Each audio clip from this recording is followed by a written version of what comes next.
Trading ইকোনমিক্সের তথ্য বলছে শিল্পপণ্য টিনের দাম বাড়ছে বেশ বড় ব্যবধানে।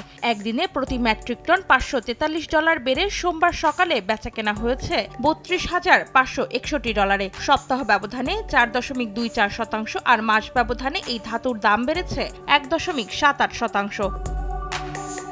সড়ক অবকাঠামো তৈরিতে দরকারি বিটুমিনের দাম বিশ্ববাজারে বর্তমানে ঊর্ধ্বমুখী। প্রতি মেট্রিক টন বেচাকেনা হচ্ছে প্রায় $485.69। মাস ব্যবধানে বিটুমিনের দাম বেড়েছে 2.61%। আরেক শিল্পপণ্য অ্যালুমিনিয়ামের দাম মাস ব্যবধানে 3.08% বেড়েছে। প্রতি টন বর্তমানে বেচাকেনা হচ্ছে $2,453.40। এদিকে সপ্তাহ ব্যবধানে পলিইথিলিনের দাম 1.53% বাড়লেও কমেছে মাসের ব্যবধানে। বর্তমানে প্রতি টন পলিইথিলিন বিক্রি হচ্ছে $985.47। তবে অপরিবর্তিত রয়েছে কোবাল্টের দাম। অন্তরা সেন, সময় সংবাদ।